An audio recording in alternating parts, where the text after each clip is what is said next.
Greetings and welcome to the CRWS Decoding of the Strangers, directed by Bryan Bertino, 2008 film. For starters, this film was absolutely horrible. I don't know why I got the idea to do a decoding, but I'm glad it's over. And I do have some things to discuss. I'm just going to get to my main point. So we discover that well, basically, the film is about two suspected racists, James and Kristen. They are, it looks like they're recently married, or at least in some sort of relationship, and they seem both very unhappy. The reasons we are never really told. Perhaps it is hinted as to why, but that's not what the film is about. It's about them being terrorized by another group of a group of suspected racists. And the main thing about this film is that it's based on a true story, and it's said that it's based on a true story involving true events, but I suspect those true events are the system of white supremacy. That's really what this movie is about. And the biggest takeaway for me, at least, comes at the end of the film, where Kristen asked the intruders, "Why are you doing this? Like, why are you terrorizing us and mistreating us in this way?" And the intruders simply answer, "Because you were home."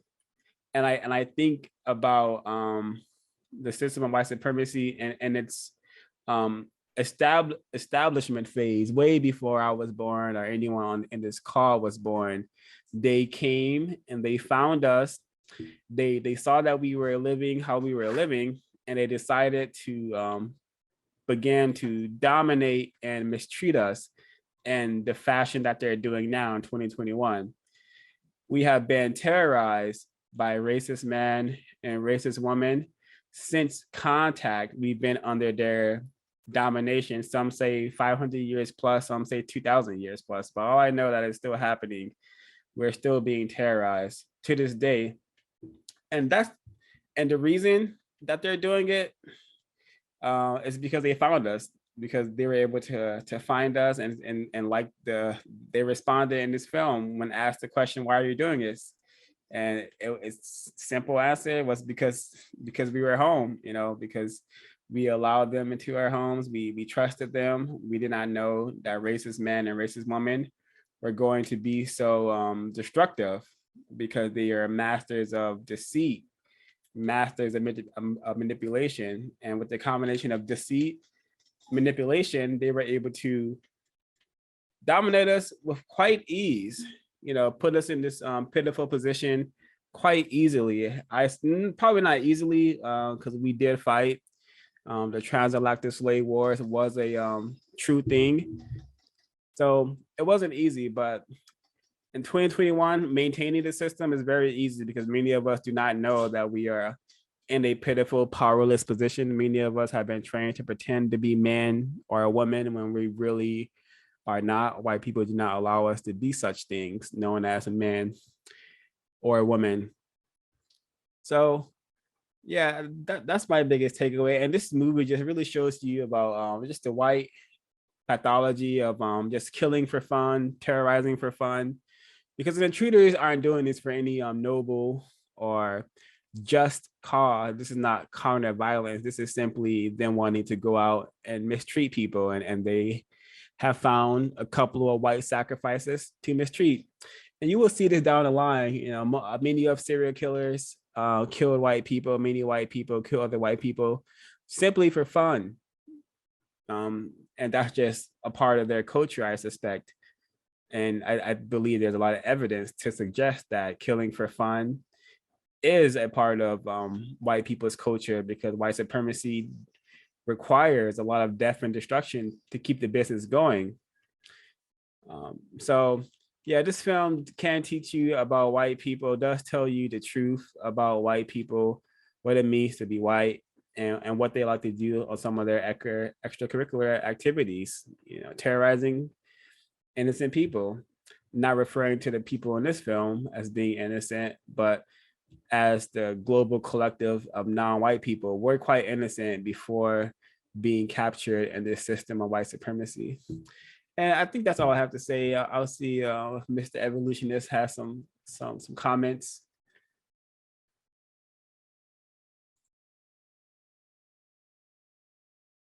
Evolutionist, you there? Your mic is still muted. Yes, I am just distracted by the environment, but I'm listening. Repeat what the last thing you just said. Square.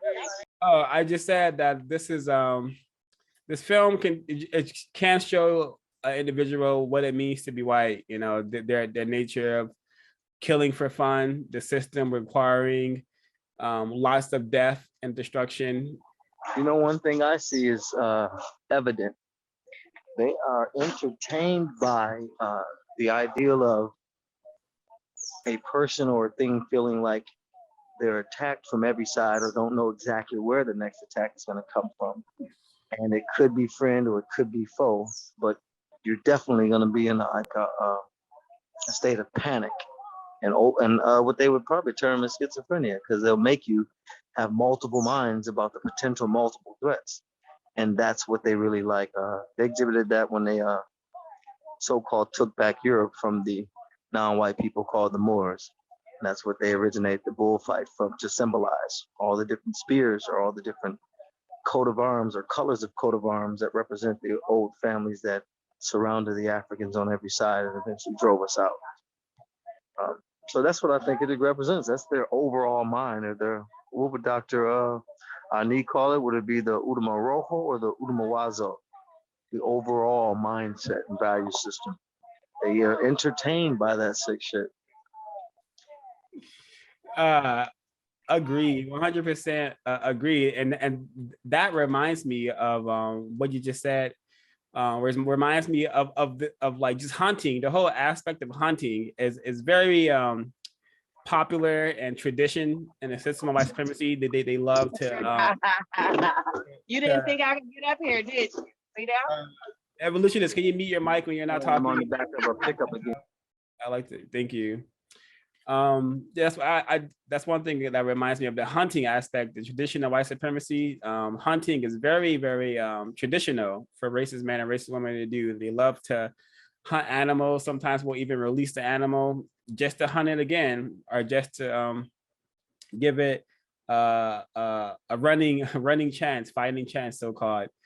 And it's really interesting. There was I forget the person's name, but there was a serial killer who kidnapped people. I think most of them were women, white women, and he would release them in the woods, and then he would hunt them.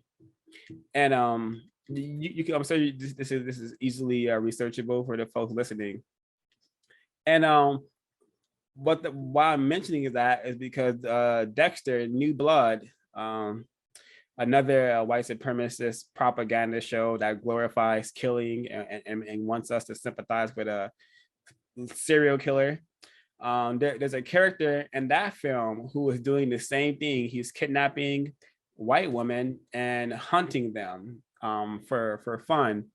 So yeah, I think this is but like you said, they're entertainment. They are very much entertained by this sort of content. In a system of justice, this sort of content would not exist, because mistreating anyone in any form would be disallowed.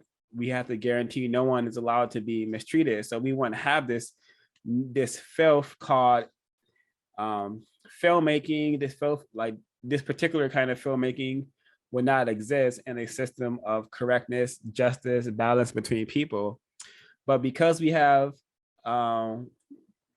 what some call a group of psychopaths running the planet, all these people are white. The people in charge, 2021, are all white people, because white people are in charge of the planet. This is the kind of stuff that they are producing, stuff that glorifies death, killing, making it fun, and encouraging new generations of white people to do the same thing, to go out and do this stuff for real, or to make films about it. Because if you look at these masks, at these on the screen, and you compare it to the film The Purge, yeah, you can like easily imagine that these characters are characters and the film The Purge as well.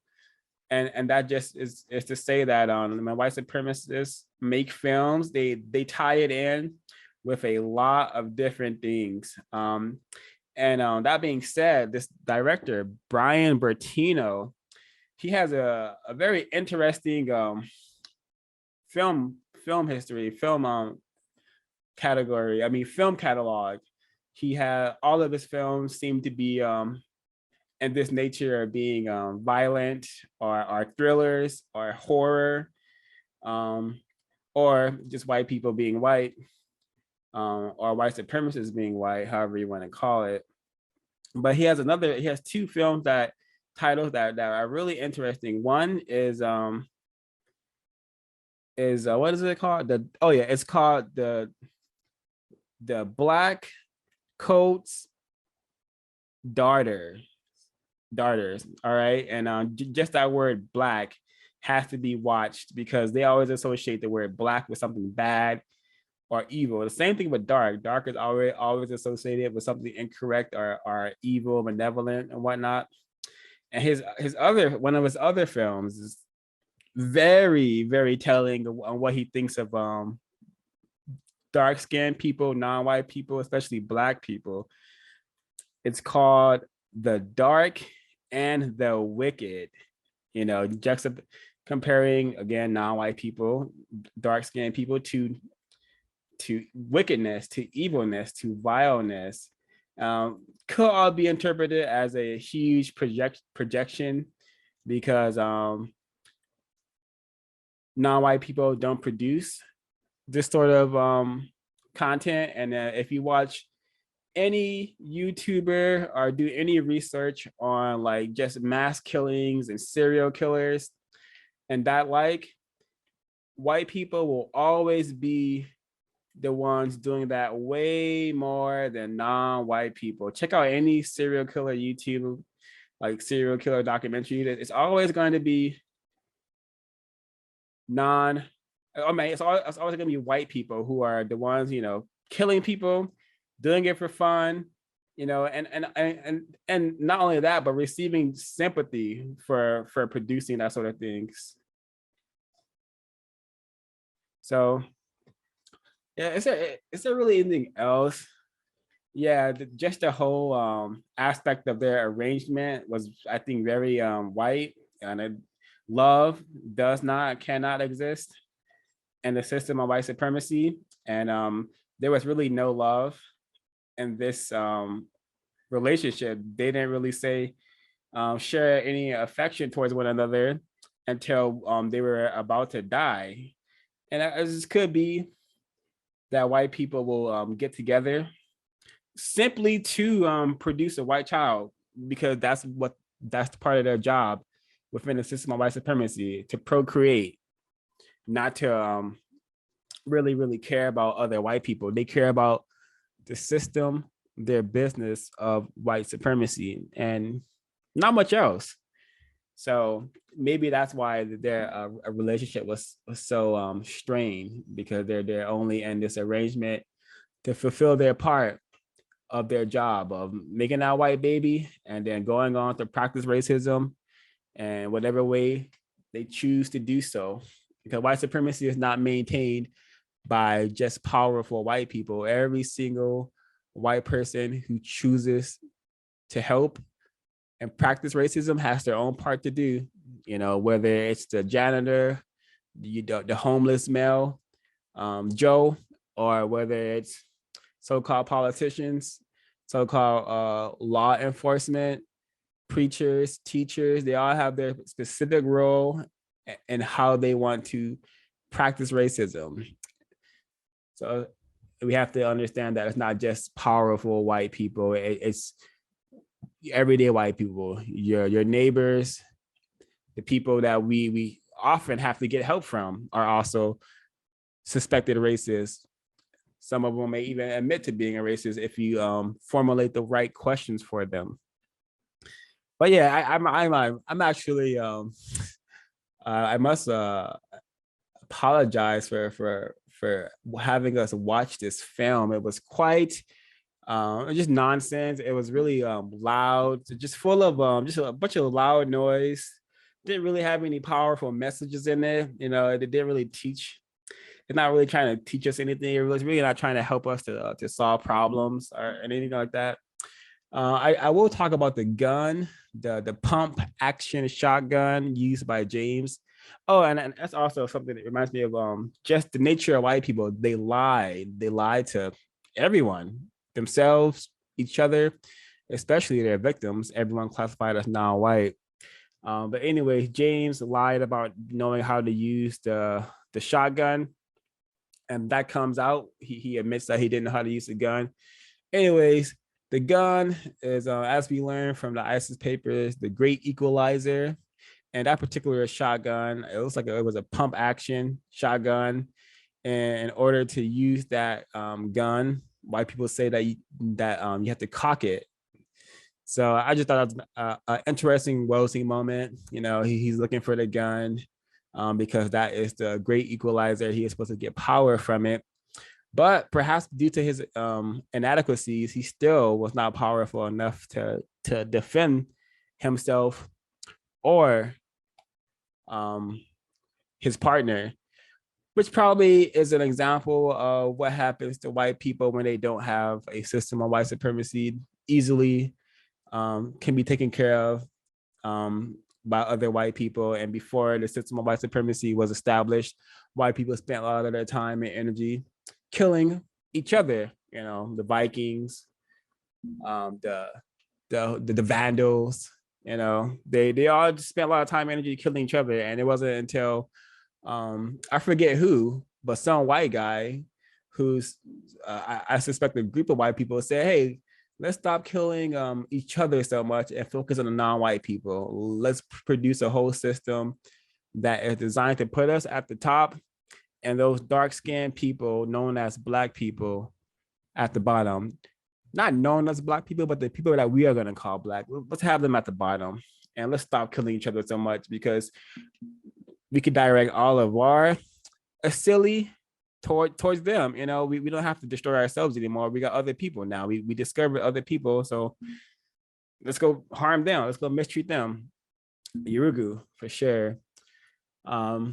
So yeah, without a system of white supremacy, this is probably what it looked like back in the day. White people terrorizing each other for fun, you know, and glory.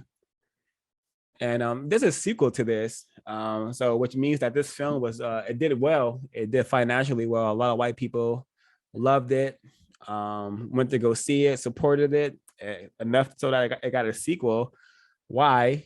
Again, this movie is not teaching anything of value. It's not teaching us to produce a system of justice, guaranteeing no one is mistreated and people who need help receive help. It's not teaching that, but it is showing a bit of white people having fun, being entertained by hunting other people, you know, making other people terrified, you know, making other people feel helpless.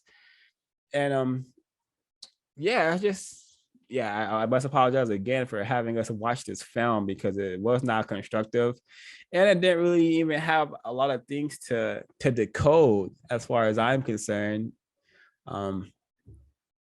Yeah, I don't have any more comments. So yeah, I guess this will be a quick one. Please like, comment, subscribe, share the information if you thought it was of constructive value. If not this video, I'm sure we have a couple of videos that are worth sharing. So please do so. I don't want to be dominated in a system of white supremacy forever. I'm sure you don't want to either. So the best way we can solve this problem is by getting behind a code, a counter-racist code, using counter-racist logic. You can find out how to do so on producejustice.com, counterracism.com. Check out Context of White Supremacy at Black Talk Radio. And yeah, just let's just get serious about solving this problem, because white people are very serious about maintaining the system forever. They want to see Black people at the bottom, confused, being silly forever. And this is not something that we should tolerate or be willing to subject ourselves to forever. So it's going to take all of us being very serious, very codified, and very logical to solve this problem. So please, please get on code, practice code, spread code to other victims, and we will solve this problem. We will solve this problem. Simple as that. CRWS signing out.